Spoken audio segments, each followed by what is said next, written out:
हाँ जी गाइस, तो एक और मंगल, एक और दंगल, बहुत सारी इंटरेस्टिंग अपडेट्स आपके लिए फिर से लेके आ गया हूँ इस टेलको इंडस्ट्री की।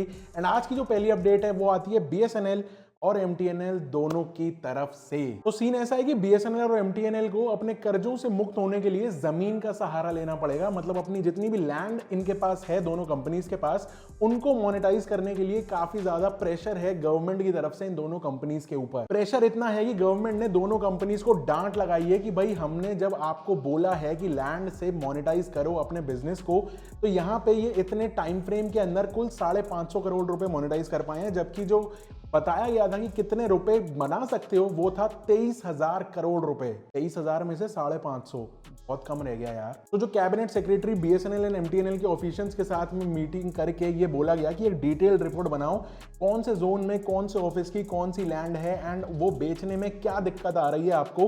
तो इस तरीके से पूरी एक डिटेल्ड रिपोर्ट बनाने को कहा गया है। दूसरी तरफ देखें तो कंपनीज का ये कहना है कि जो लोकल अथॉरिटीज हैं वो काफी सारे हर्डल्स डाल रहे हैं लैंड से रिलेटेड काम करने के लिए। एक यहाँ पे डिपार्टमेंट होता है जिसका हमने पहले भी जिक्र किया, department of investment and public asset management, DIPAM। तो इस डिपार्टमेंट ने ऑलरेडी ऑथराइज किया हुआ है बीएसएनएल को 18,000 करोड़ एंड एमटीएनएल को 5,158 करोड़ रुपए के एसेट्स को मोनेटाइज करने के लिए ऑलरेडी अप्रूव्ड है, लेकिन फिर भी नहीं हो पा रहा है काम। एमटीएनएल से याद आया, अगर आपने एमटीएनएल की पूरी हमारी केस स्टडी नहीं देखी अभी तक तो जाके देख लेना, डिटेल वीडियो पूरा बना हुआ है चैनल के ऊपर। एंड अब चलते हैं अपनी अगली अपडेट पे जो आती है जम्मू कश्मीर से। सो बेसिकली जम्मू कश्मीर में काफी सारे इंक्रीज्ड टॉवर्स देखने को मिले फ्रॉम वेरियस हमारे अलग अलग जो टेलीकॉम ऑपरेटर्स हैं, लेकिन इसका जो मिसयूज किया जा रहा है वो किया जा रहा है टेररिस्ट ग्रुप्स के थ्रू। बेसिकली टेरर ग्रुप्स जो हैं वो YSMS नाम की टेक्नोलॉजी यूज कर रहे हैं अपने कम्युनिकेशन के लिए एंड ये एक हाईली एनक्रिप्टेड वाली सर्विस होती है। बेसिकली यूएस में डेवलप की गई थी स्पेशली उन केसेस के लिए जहां पे डिजास्टर सिचुएशन में जब टॉवर्स काम करना बंद कर देते हैं तो उस टाइम पे स्मार्टफोन से रेडियो सेट्स को सिंक करके ये इजीली कम्युनिकेट करने में हेल्प करता है। सबसे ज्यादा खतरनाक बात यह है कि इससे ये डिटेक्शन से भी बच जाते हैं इस वाले SMS इनक्रिप्टेड वाली चैनल को यूज करके। इवन हमारा कॉन्स्टिट्यूशन भी कहता है कि LOC या फिर इंटरनेशनल बाउंड्रीज के पास में टेलीकॉम टॉवर्स को लगाना वायलेशन है आर्टिकल 45 का, जो बेसिकली ये बोलता है कि इस तरीके के अगर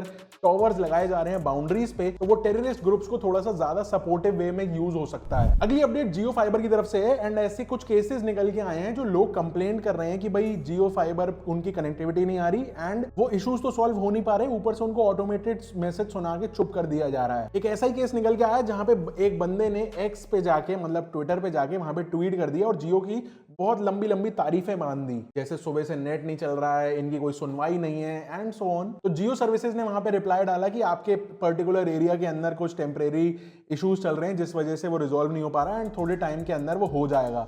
अगले ही मैसेज में बंदे ने भाई रिफंड मांग लिया, मुझे नहीं चाहिए तुम्हारी घटिया सर्विस, पैसा वापस करो, मैटर खत्म करो। मुझे पता नहीं क्यों एक्साइटल की याद आ गई, नहीं देखी ना वो वाली वीडियो, देख लेना। वैसे एक्चुअल में ना फाइबर के केस के अंदर एरिया टू एरिया बहुत ज्यादा डिफरेंस आ जाता है सर्विसेज के मामले में एंड यही चीज हमने उस एक्साइटल वाली वीडियो के अंदर बताई थी कि मेरे लिए बहुत बढ़िया काम कर रहा है, लेकिन मेरे से 2-3 किलोमीटर दूर अगर कोई दूसरा बंदा यूज कर रहा है तो उस बंदे को फ्री में भी नहीं चाहिए। अगली अपडेट वी की तरफ से है एंड वी ने अपने 4G को 4 सर्कल्स के अंदर अपग्रेड किया है, केरला, पंजाब, कर्नाटका एंड हरियाणा। मजे की बात, केरला और पंजाब में 3G को बंद कर दिया एंड केरला के 14 डिस्ट्रिक्ट्स के अंदर 900 मेगाहर्ट्ज की स्पेक्ट्रम को फाइनली डिप्लॉय कर दिया है। वी का कहना है कि इनका कमिटमेंट है कि यूजर को फुल डिजिटल सर्विस देनी है, डिजिटल फर्स्ट वर्ल्ड बनाने के लिए ये सबसे आगे रहते हैं, ऐसा इनका कहना है, लेकिन पैसों का जुगाड़ फिर भी नहीं हो पा रहा। अगली अपडेट स्टारलिंक की तरफ से है एंड स्टारलिंक को फाइनली अलाउ कर दिया गया है इजराइल एंड गाजा में इंटरनेट सर्विसेज देने के लिए। ये उन रिमोट एरियाज पर एप्लीकेबल है जहां पर अभी तक सर्विस डिसेबल की गई थी। मेनली ये जो सर्विस है ना ये हॉस्पिटल्स के लिए ली गई है अभी के लिए कि भाई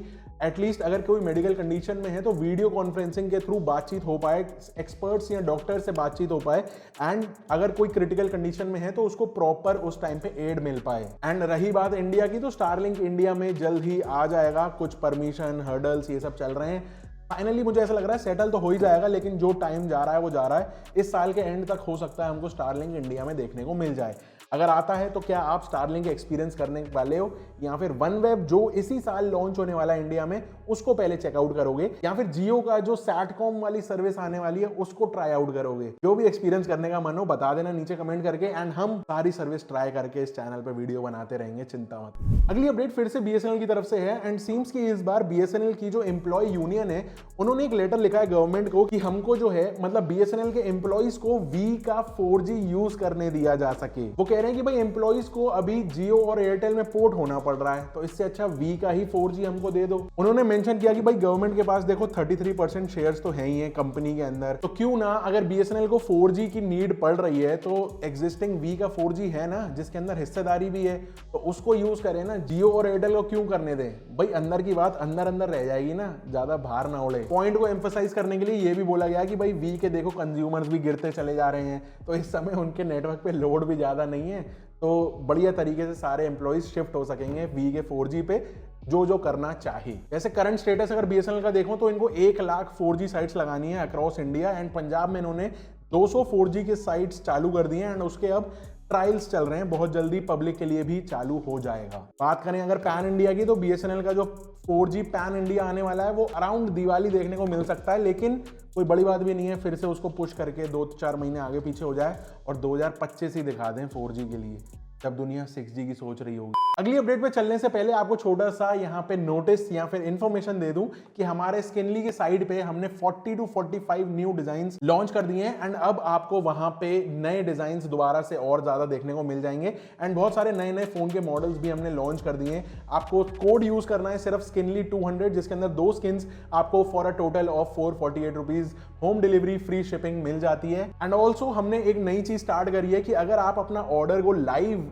देखना चाहते हो कि कैसे वो प्रिपेयर हो रहा है, कैसे बन रहा है, कैसे पैक हो रहा है, तो स्किनली का जो यूट्यूब चैनल है उसको जरूर से सब्सक्राइब एंड बेल नोटिफिकेशन जरूर दबा देना, क्योंकि हम वहां पे डेली लाइव आते हैं, एंड डेली लाइव आने के बाद जो वहां पे इंस्टेंट करंट में लाइव ऑर्डर्स प्लेस करते हैं लोग, उनके ऑर्डर्स उसी टाइम उनके सामने प्रिपेयर करते हैं विद मल्टी कैमरा सेटअप, जिससे आप देख पाते हो कि आपका ऑर्डर कैसे फाइनली प्रिपेयर हो रहा है। तो स्किनली का जो चैनल लिंक है वो मैंने नीचे डिस्क्रिप्शन में दे दिया है, जरूर से बेल नोटिफिकेशन दबा देना, क्योंकि लाइव की नोटिफिकेशन तभी आएंगे जब बेल नोटिफिकेशन दबा हुआ होगा। अगली अपडेट नई दिल्ली से है, क्योंकि यहाँ पे कुछ फाइबर एंड टावर्स के लिए पॉलिसी में कुछ नई चीजें ऐड करी जा रही हैं। सो बेसिकली एनएमडीसी यानी न्यू दिल्ली म्युनिसिपल कॉर्पोरेशन को 30 ऑब्जेक्शंस या फिर सजेशंस दिए गए हैं कि भाई राइट ऑफ द वे जो पॉलिसी ये लोग ड्राफ्ट कर रहे हैं उसके अंदर डालने के लिए for issues related to telecom towers and fibre cables. Basically ये जो right of the way policy है ये लास्ट मंथ ये लोग लेके आए थे, एंड उसके बाद टेलीकॉम सेक्टर ने उसके बाद 30 नए सजेशन दिए हैं कि भाई क्या क्या दिल्ली के अंदर किया जाए जिससे ये नई पॉलिसी फाइनली रिवाइज्ड होके आएगी। जब अब देखो ये right of the way policy का मतलब ये है कि किसी भी प्रॉपर्टी को एक्सेस करना या फिर यूज करना।